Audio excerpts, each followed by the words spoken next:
Good morning guys. आज हम लोग पढ़ने वाले हैं 23 मई के करंट अफेयर। इससे पहले हम लोग कल के क्वेश्चन का रिवीजन करेंगे। तो आइए शुरू करते हैं।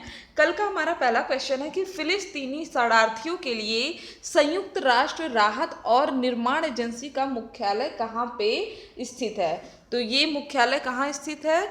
ये स्थित है हमारा अम्मान में। ठीक, और ये चर्चा में क्यों आया है? क्योंकि फिलिस्तीनी जो शरणार्थी हैं उनकी मदद करने के लिए संयुक्त राष्ट्र राहत और निर्माण एजेंसी को भारत ने $2 मिलियन की सहायता प्रदान किया। ठीक, याद रखिएगा। और इसके साथ साथ 2020 में भारत ने $5 मिलियन का अतिरिक्त योगदान दिया है। ये इंपॉर्टेंट पॉइंट है, इसको याद रखिएगा। अगला है हमारा कि हाल ही में इस्तीफा देने वाले थॉमस थाबेन किस देश के प्रधानमंत्री थे? तो ये लेसेथो के प्रधानमंत्री थे। अब बात आती है कि लेसेथो नई कंट्री है, कहाँ पे है ये साउथ अफ्रीकी कंट्री है, याद रखिएगा। और अब थॉबेन की जगह कौन लेंगे? वहाँ के जो फाइनेंस मिनिस्टर हैं मोसेट्जी मजोरो, ये लेंगे उनका स्थान। तीसरा हमारा विश्व मधुमक्खी दिवस कब मनाया जाता है? तो विश्व मधुमक्खी दिवस मनाया जाता है 20 मई को, और इसकी थीम क्या है? मधुमक्खियों को बचाओ।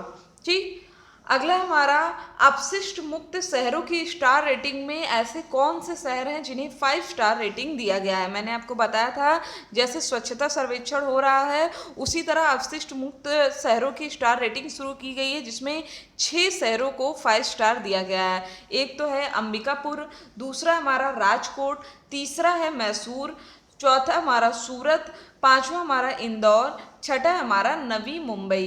ठीक, याद रखिएगा। चलिए नेक्स्ट क्वेश्चन हमारा कि किस संस्था के अनुसार सेकेंड वर्ल्ड वॉर के बाद 2020 में वैश्विक कार्बन उत्सर्जन में सबसे अधिक गिरावट आई है? तो इस संस्था का नाम क्या है? CICERO। अब इसका फुल फॉर्म क्या है? Centre for international climate and environment research. Hindi में इसे क्या कहते हैं? अंतरराष्ट्रीय जलवायु और पर्यावरण अनुसंधान केंद्र संगठन। ठीक है, इसने कहा कि सेकेंड वर्ल्ड वॉर के बाद अभी जाके सबसे ज़्यादा कमी देखी गई है। अगला हमारा पिनंगा अंडमानेंसिस या किस द्वीप के दुर्लभ ताड़ की एक प्रजाति है? तो यह दक्षिणी अंडमान द्वीप पे पाया जाने वाली दुर्लभ एक ताड़ की प्रजाति है। चर्चा में क्यों आया है? क्योंकि यह लुप्त प्राय प्रजाति है और ये विलुप्त ना हो जाए इसके लिए इसको उगाया जा रहा है। कहाँ पे? नेहरू जो रिसर्च सेंटर है वहाँ पे इसको उगाया जा रहा है। ठीक, अगला हमारा वायुसेना ने स्वदेशीकरण को अपनाते हुए 8,000 करोड़ की किस परियोजना को टाल दिया है? तो यहाँ पे 2 परियोजनाएं थी। एक था 38 पिलार्स बेसिक ट्रेनर विमान और यूएसए के इंजनों के साथ 30 जैगुआर लड़ाकू विमानों को अपग्रेड करने की योजना। दूसरा था हमारा ब्रिटेन से 20 अतिरिक्त हॉक जो कि ट्रेनर विमान होते हैं इनको खरीदने की योजना। रीजन आपको पता ही है कि स्वदेशी को बढ़ाया जा रहा है। और वायुसेना प्रमुख कौन है वर्तमान में? हमारे RKS भदौरिया हैं वायुसेना प्रमुख। अगला हमारा कि नीलम संजीव रेड्डी का जन्म कहाँ हुआ था? तो आंध्र प्रदेश के अनंतपुर जिले में इनका जन्म हुआ था। कब? 1913 में, 19 मई। और 19 मई को अभी इनको श्रद्धांजलि दी गई है। और साथ ही साथ ये भारत के 6ठे राष्ट्रपति हैं।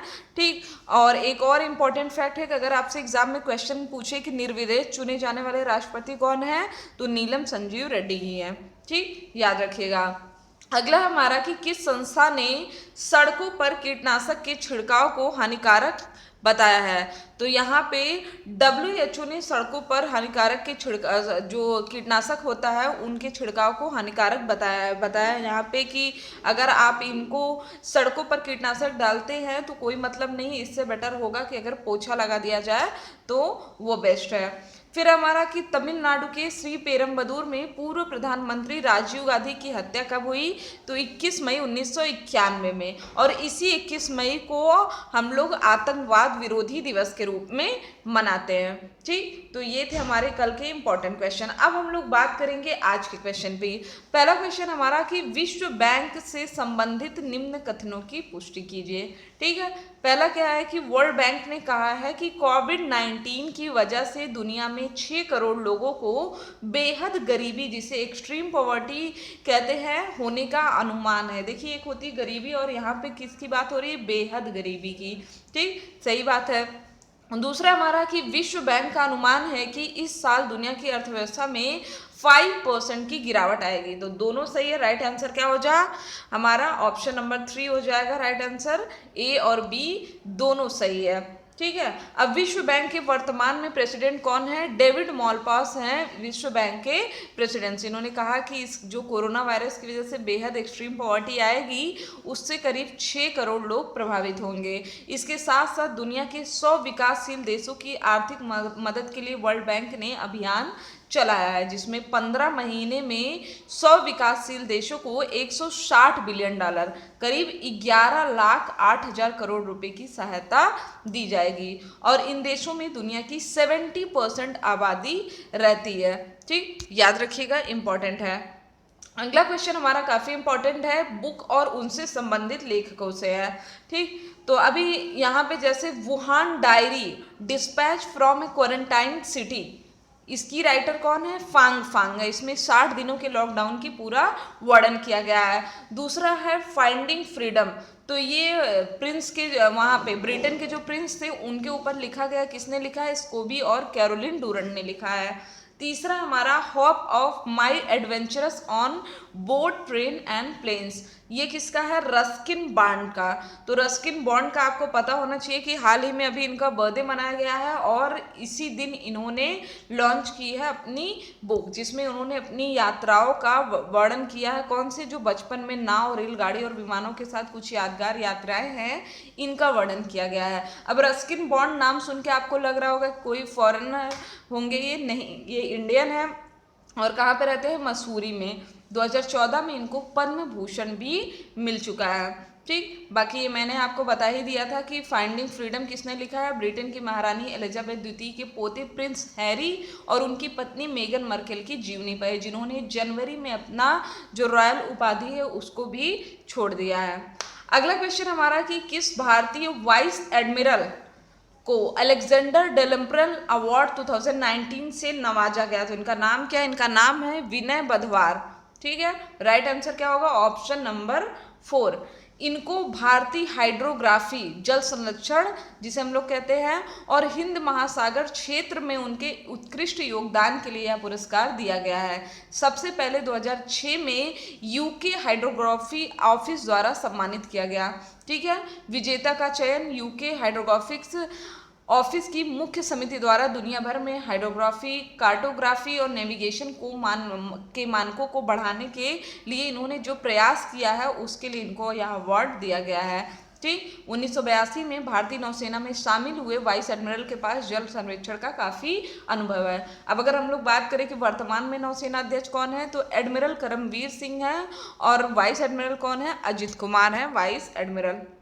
अगला हमारा वरिष्ठ नागरिकों के लिए सामाजिक सुरक्षा योजना का नाम क्या है, जिसे 3 और वर्षों के लिए बढ़ा दिया गया? तो इसका नाम है प्रधानमंत्री वय वंदना योजना। इसको बढ़ा दिया गया है, आने वाले 3 साल है 2023 तक इसको बढ़ा दिया गया है, ठीक। इस योजना को 2017 में शुरू किया गया था, जिसका उद्देश्य क्या था? वरिष्ठ नागरिकों को मासिक पे आउट की गारंटी प्रदान करना। इसमें निवेश की अधिकतम सीमा 15 लाख रुपए और पॉलिसी की अवधि कितनी है? 10 साल है। इस योजना ने पिछली बार 8% रिटर्न का आश्वासन दिया था, लेकिन इस साल यह हर साल 7.4% होगी, ठीक। वरिष्ठ नागरिक बचत योजना के अनुरूप ब्याज दर को हर साल संशोधित किया जाएगा। अगला क्वेश्चन है हमारा काफी इंपॉर्टेंट कि हाल ही में चर्चित शब्द हंको किससे संबंधित है? तो हंको लकड़ी या प्लास्टिक की एक मुहर है, जो कि किस देश से संबंधित है? ये संबंधित है हमारा जापान से, ठीक। देखते हैं इसमें जिस स्याही का, हंको क्या है? एक मुहर है। मुहर है तो किसी स्याही का प्रयोग किया जाता है, उसका नाम क्या है? शुनिकु, ठीक। और जो निशान बनता है, मुहर मारेंगे तो एक निशान बनेगा ना, और जिस दस्तावेज पे छपता है उसे क्या कहते हैं? इंकॉन कहते हैं। इसका उपयोग कहाँ पे किया जाता है? इसका उपयोग अनुबंध, विवाह पंजीकरण, यहाँ तक कि वस्तु वितरण पर्ची से लेकर के सभी जो ऑफिशियल डॉक्यूमेंट्स होते हैं उनको अधिकृत करने के लिए किया जाता है, ठीक। तो अगर हम लोग देखें तो ये चर्चा में क्यों आया, क्योंकि पिछले कुछ टाइम से जब लोग पेपरलेस सिस्टम को अपना रहे हैं तो वहाँ पे जापान में इस तरह की प्रथा चल रही है। और इसके साथ साथ कोविड-19 की वजह से इसका प्रयोग करने के भी लोगों ने क्या कहा है कि इसको बंद कर दिया जाए, क्योंकि जापान में मामला बढ़ रहा है। अगला है हमारा कि वर्ल्ड बैंक का नया मुख्य अर्थशास्त्री और उपाध्यक्ष किसे बनाया गया। इनका नाम है कार्मेन रेनहॉट। ठीक है, क्या नाम है? कार्मेन रेनहॉट।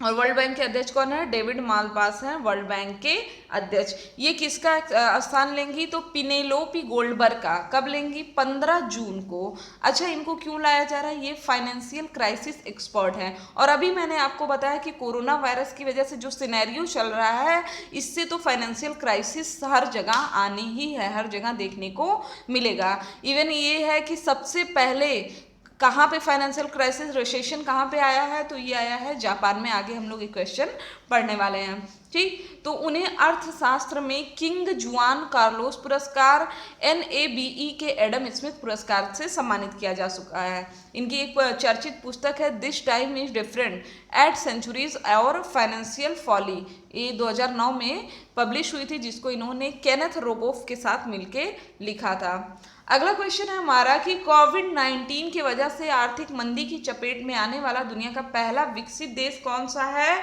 तो ये है जापान। देखिए 2008 में मंदी आई थी, ठीक है, महामंदी आई थी। उसके बाद क्या हो, इस टाइम भी भारत में मंदी नहीं आई थी, याद रखिएगा। 2008 में जब ग्लोबली बहुत ही भयंकर रिसेशन आया था, लेकिन उस समय भी भारत सुरक्षित था।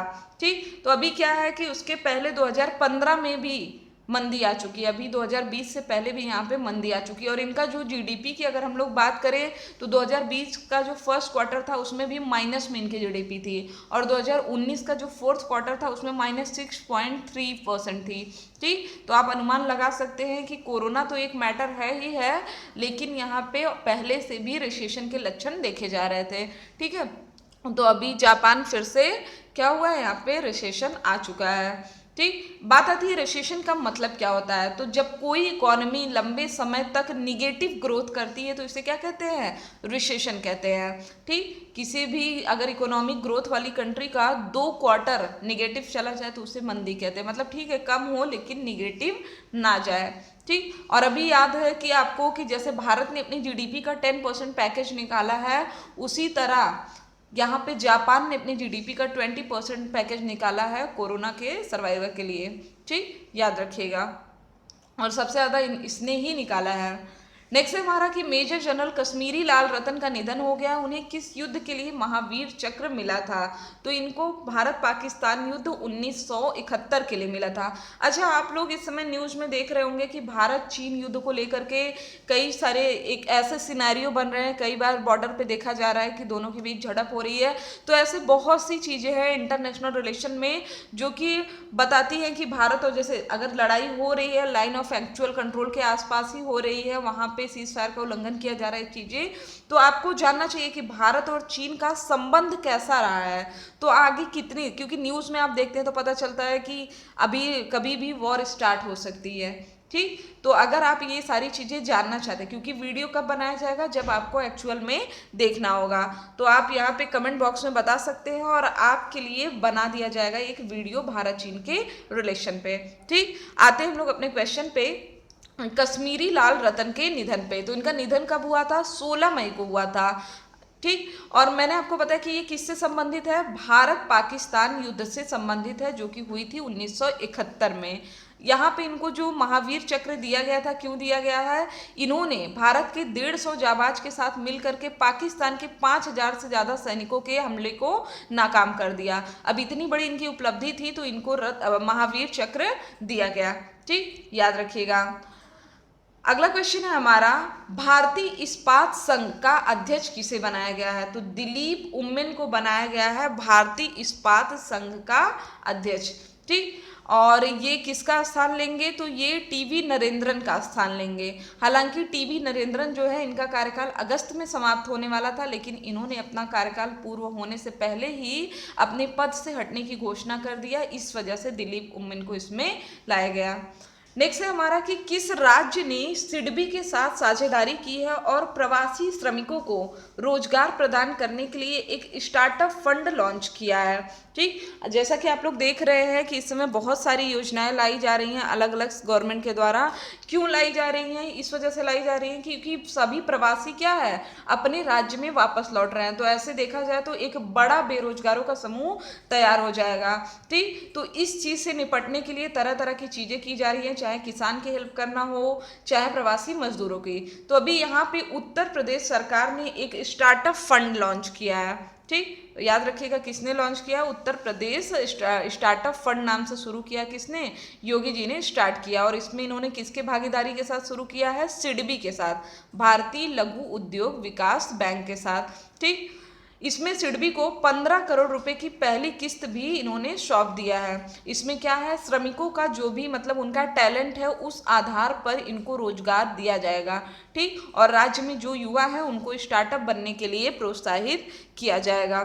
ठीक है, इससे पहले आपको पता होना चाहिए कि अभी यूपी में ही मुद्दा आया था, जो श्रमिकों का टाइम, काम करने का जो टाइम था उसको 8 घंटे से बढ़ा करके 12 घंटे करने की बात चल रही थी। इसको क्या कर दिया गया था? रोक लगा दिया गया था कि अब ये 12 घंटे नहीं होगा। इसके पहले मुख्यमंत्री जी ने प्रवासी राहत मित्र ऐप लाया था। ये भी योजना लगभग उसी से मिलती जुलती थी, लेकिन इसका 2 बेनिफिट था। एक तो क्या था कि सारा डेटा, जो भी प्रवासी मजदूर आ रहे हैं उनका सारा डेटा हमें मिल जाएगा कि कौन कहाँ पे आ रहा है, उनकी ट्रेसिंग करना अच्छा हो जाएगा।